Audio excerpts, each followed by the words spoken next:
Hey y'all, welcome back to the channel. Man, it's been a minute since I've been on the bike. I know it's only been, I think, a couple of weeks since my last video release, but I actually released a lot of those videos ahead of schedule, so it's been more like 3 to 4 weeks since I've actually been on the bike. And it's not for lack of ideas of anything I wanted to talk about or lack of even wanting to ride. But we'll roll the intro and we'll talk more about that.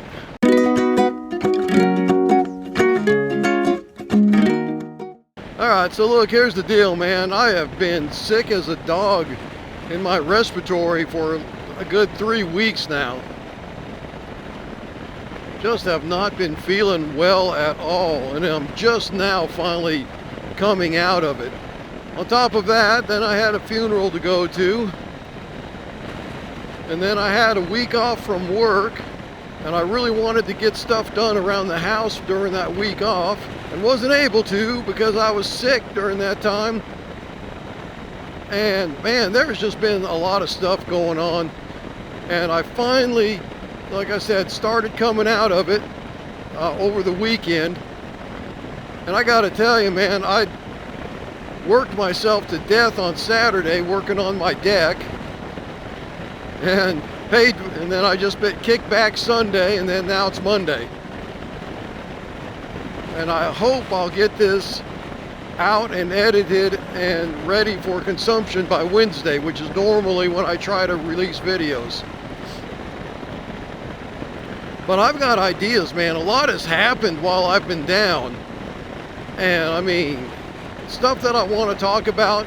If you're new here to the channel by chance, then understand I talk about anything. I like motorcycles, I like being on my bike, I like talking while I'm on my bike, but I'm not motorcycle obsessed. I'm not 100% motorcycles all the time. I don't have a life that would allow that. So, because I don't have that life, I talk about whatever I want, and that will fall into political, that will fall into theological. I actually have 3 playlists that I'm building with pure motorcycle style content, where I'm actually going places on my bike and talking about those places, or I'm actually doing something on my bike, you know, things that are specific to actual motorcycle vlogging, right? Then I have general chat and ride playlist, which is probably what this video is going to go into.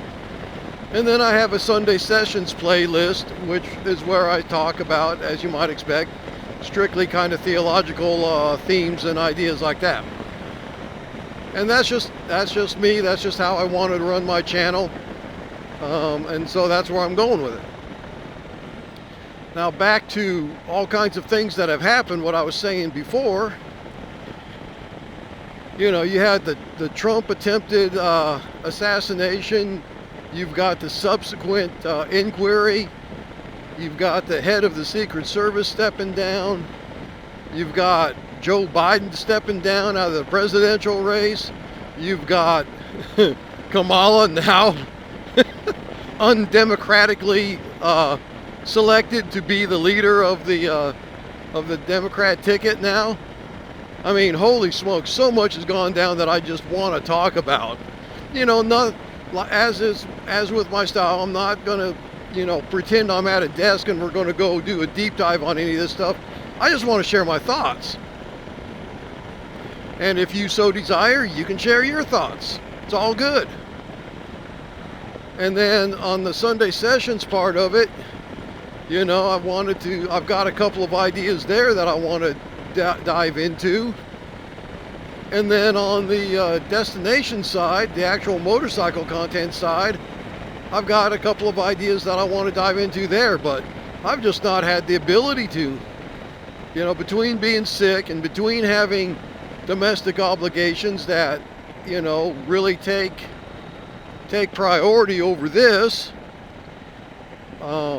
just really haven't had the ability to get any of that kind of content out that I really want to just talk about.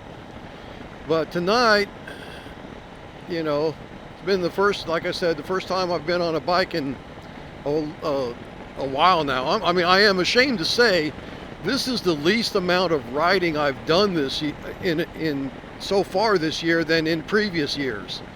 It's just been awful this year. It's been so hot. Like today it was over 100. It's 7:40 in the evening, and still we're under a high temperature warning. And it's like, I don't see it on my phone now, but when I first got on, it was like 96 degrees still.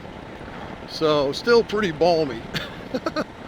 And Tuesday and Wednesday is going to be even hotter still. But if I do videos during those days to pre-release ahead of time, it'll be in the evening like it is now. Just because right now, even though it's 96, it's still very tolerable. It's not bad at all. So what did I want to touch on briefly while we're out here just kind of hanging out? I think I'll back up to the Trump attempted life-ending event. And I just want to say a couple of things. Is that right off the top, after watching all of this go out, after watching the investigation, after watching everything, it just looks like to me that this is quickly turning into another JFK moment. And what I mean by that is, you've heard the term conspiracy theory, right? Well, that term did not exist prior to the JFK assassination.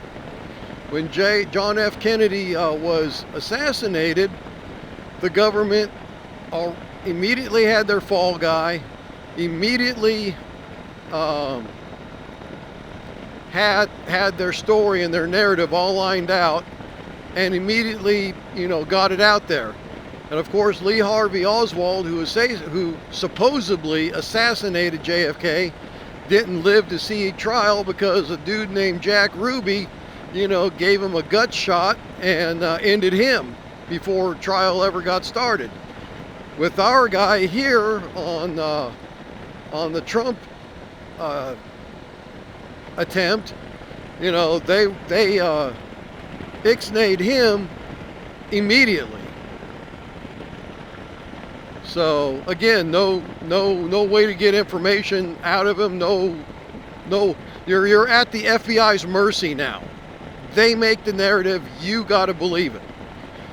And the problem is with the JFK, and like for a lot of things since then, there were people that saw and heard things that were contrary to the established narrative, and they would openly question that, and people, and because they would dare question the government narrative, they got called conspiracy theorists. And the media then, just like they do now, would sideline them, run them down, not treat them as serious people with serious questions, but mock them and shove them off to the side.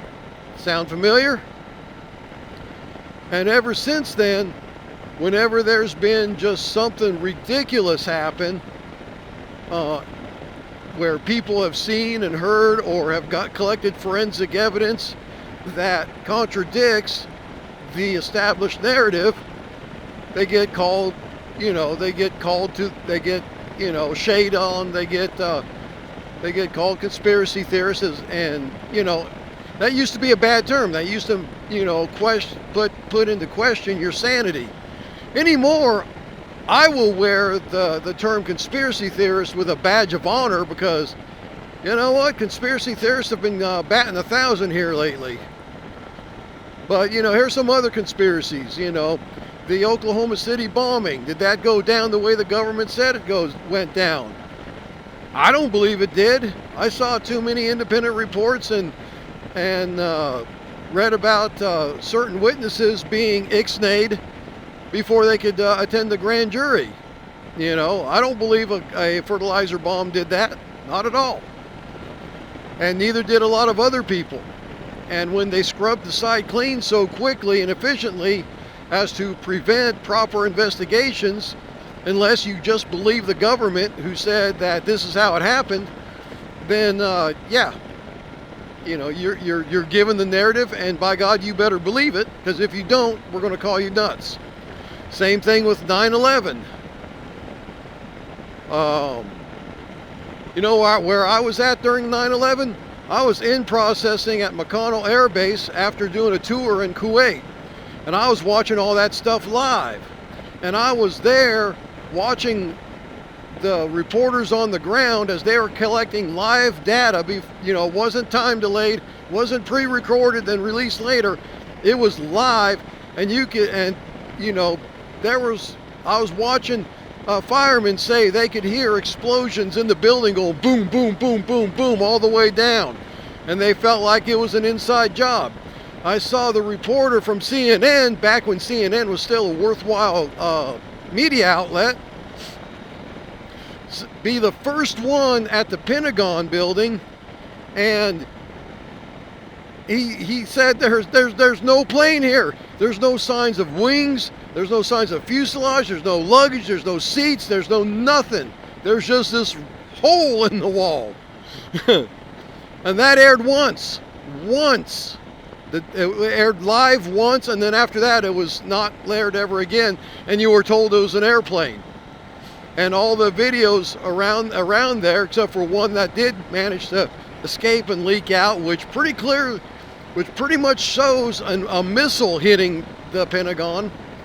You know, but again, believe the government narrative. You must believe the government narrative. You don't have a choice, because if you don't, you're a nutbag. You're crazy, and you don't know what's going on. Well, you know, I'll agree, I don't know what's going on. I just don't believe the government. And so now we come up to say, you know, just kind of as I'm skipping through time here, we come up to the Trump assassination attempt, and here we are. We got a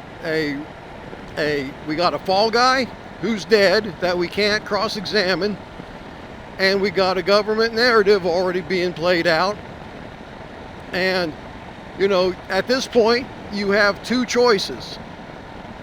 Either extreme gross incompetence or a planned attack that went bad, that didn't go as good as it did when the CIA, it later came out, 50 years later, took out JFK.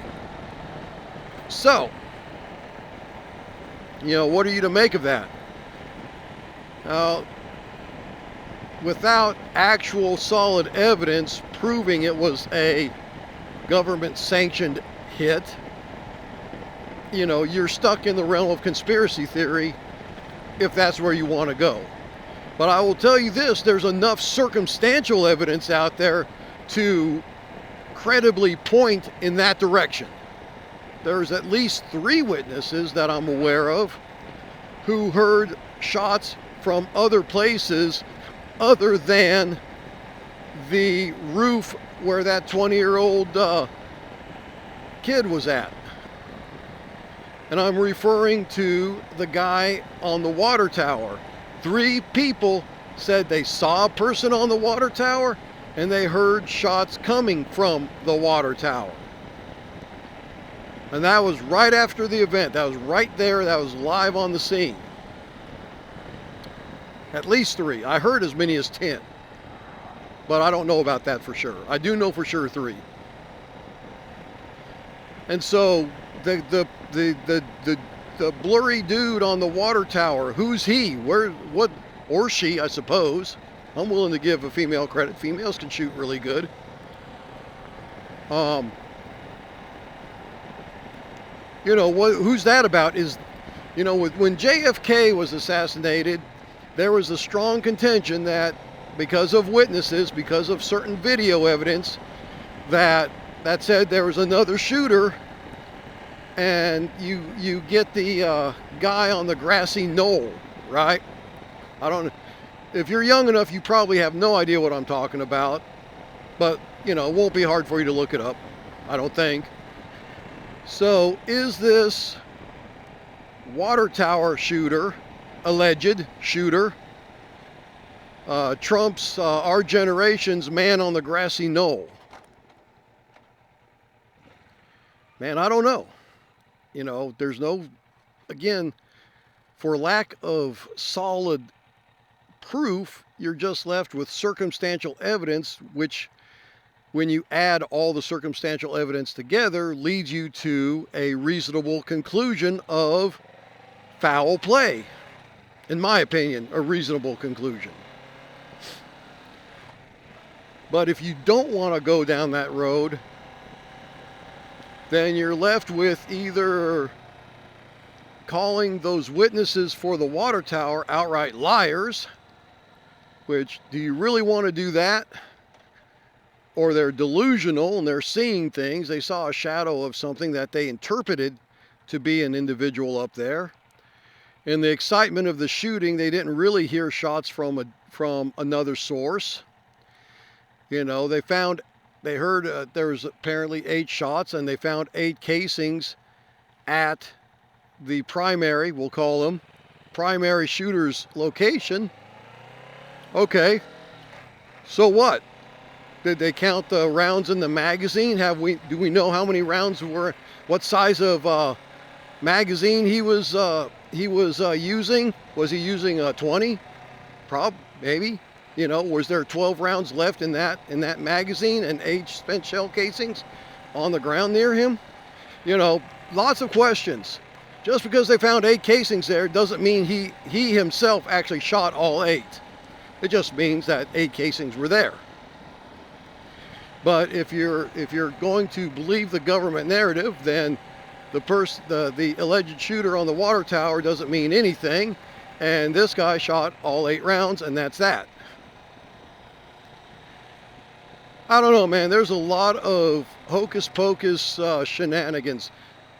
Being a veteran myself and seeing all these other events take place over the years, I do not trust the government narrative at all for anything ever. That's just not going to happen.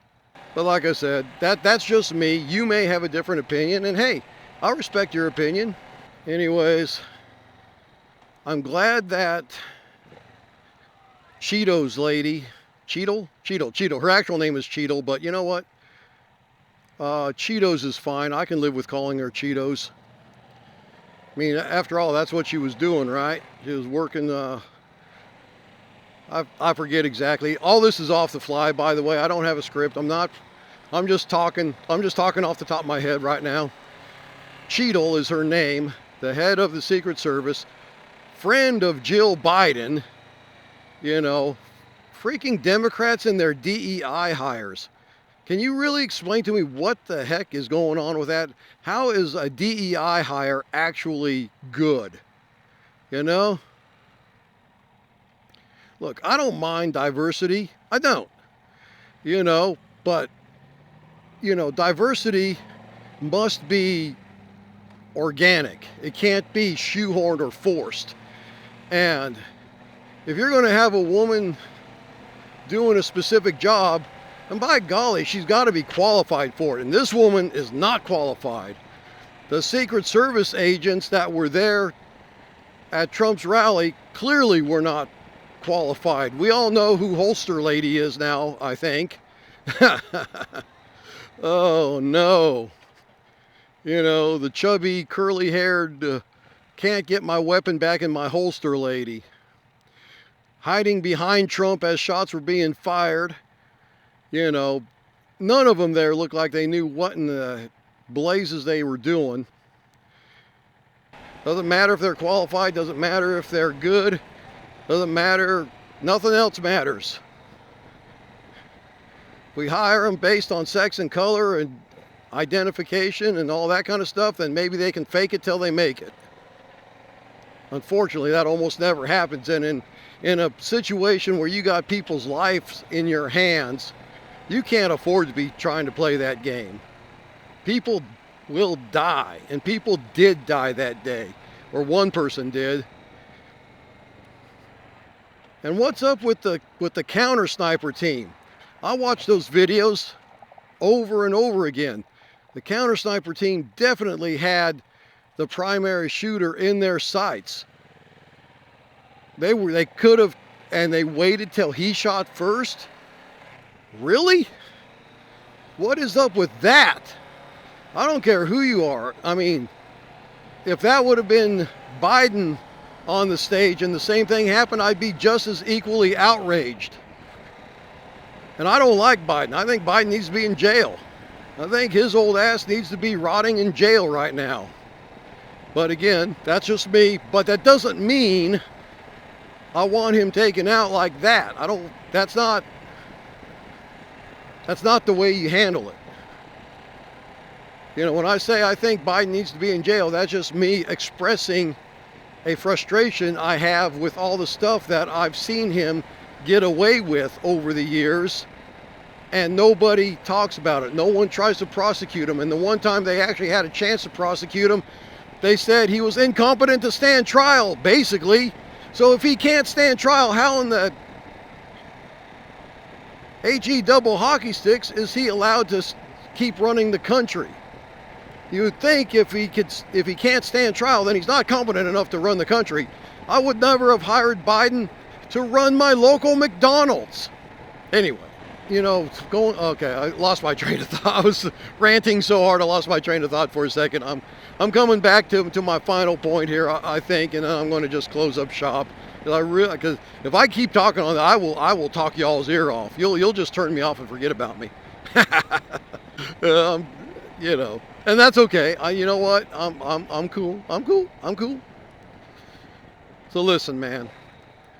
The snipers, the counter snipers. Everything I've read about counter snipers is that they have the prerogative to not ask permission in a situation like that. Their job is to keep the president alive, and if that means when they see a guy on a roof with a rifle, they shoot. They don't ask questions, they don't get permission, they shoot and they neutralize that target. Shoot first, ask questions later. That's the name of that game. Why didn't they do that? Why did they? Has anyone actually interviewed that specific sniper? Why didn't you take the shot when you saw him? Because it was super clear. You saw him.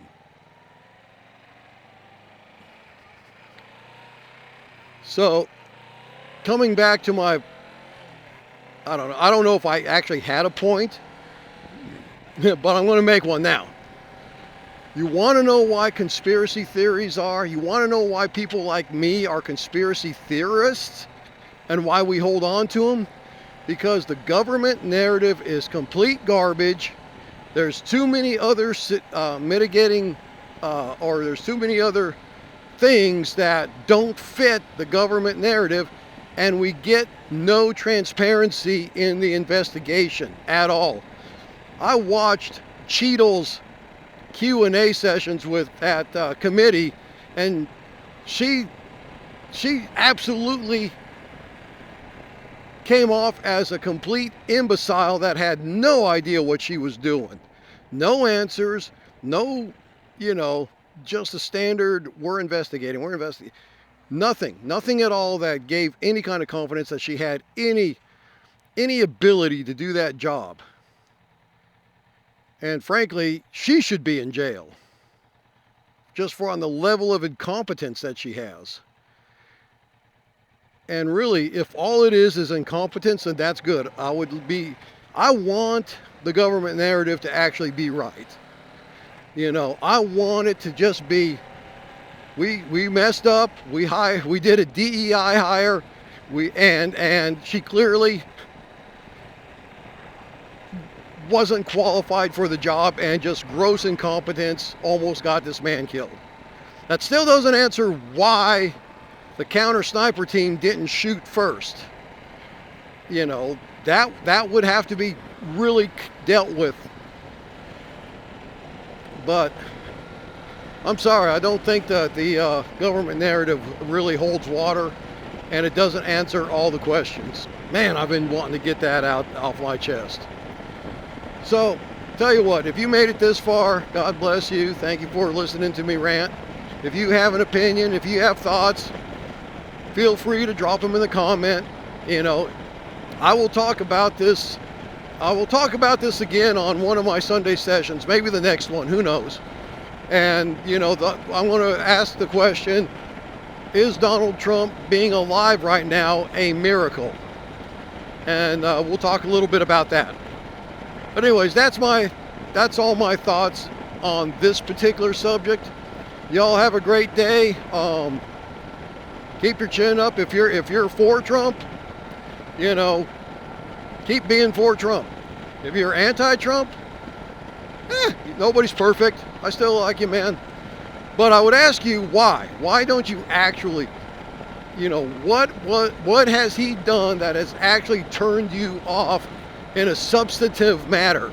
Forget about what the media says. Just look policy for policy. You know, what has Trump done that was so awful policy-wise? Because I'll tell you, that's why I'm voting, is for policy. I'm looking at who is doing a net good. Neither one of the candidates are perfect. Neither one of them can stand on moral high ground. I don't care. Who does the country a net good? Some things are bad, some things are good, but who's doing the better good? And so in my view, it's always going to be Trump. Kamala can't do anything. She's dumb as a box of rocks. She has no record to stand on, and she has an awful history behind her. So that's a no-brainer to me. But anyways, okay, I'm actually done now. I'm really done now. I'm totally done. You all have a good day. See ya.